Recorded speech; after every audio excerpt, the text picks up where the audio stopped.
شام در شام جلیں گے تیری یادوں کے چراغ، نسل در نسل تیرے درد نمایاں ہوں گے۔ آج کی پیشکش کا موضوع ہے سر سید احمد خان۔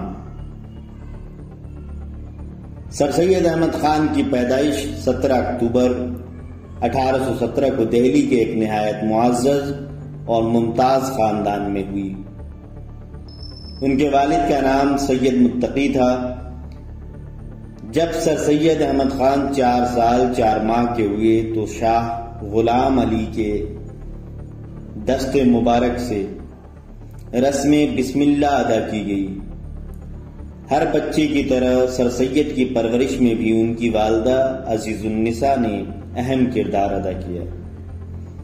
عربی، فارسی، حساب اور طب کی تعلیم مولانا حمید الدین سے حاصل کی۔ ایام شباب میں سر سید عیش و نشاط کی محفلوں میں شریک ہوا کرتے تھے، مگر بڑے بھائی کا انتقال 1845 میں جب ہوا، اس کے بعد انہوں نے اس طرح کے سارے لہو و لعب سے منہ پھیر لیا۔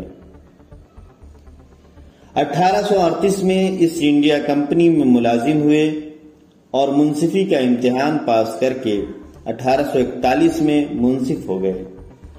انہیں بحیثیت منصف فتح پور سیکری بھیج دیا گیا۔ بعد میں بھائی کے انتقال کے بعد دہلی تبادلہ کرا لیا۔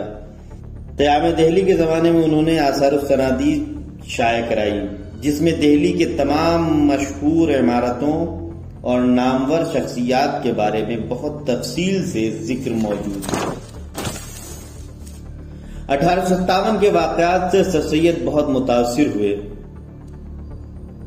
اور 1859 میں اسباب بغاوت ہند نام سے ایک کتابچہ انگریز حکومت کو یہ بتانے کے لیے لکھا کہ اس بغاوت کی اصل وجہ ان کی پالیسیاں تھی، نہ کہ ہندوستان کے لوگ۔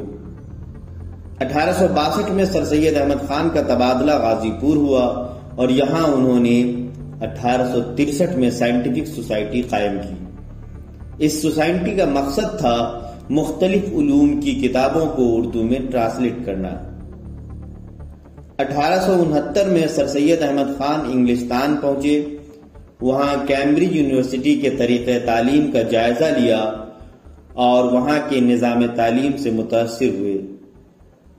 انگلستان میں انہوں نے ولیم میور کی کتاب کا جواب خطبات احمدیہ لکھ کر دیا۔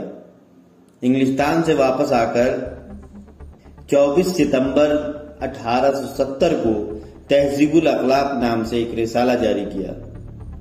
یہ رسالہ لندن سے شائع ہونے والے میگزین اسپیکٹیٹر اور ٹیٹلر کے طرز پہ نکالا گیا تھا۔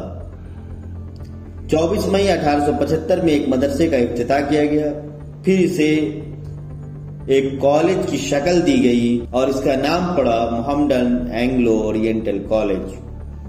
1876 میں سر سید احمد خان سرکاری ملازمت سے سبکدوش ہوئے اور مکمل طور پر کالج کی انتظام و انصرام میں مصروف ہو گئے۔ بالآخر 27 مارچ 1898 کو ان کا انتقال ہوا۔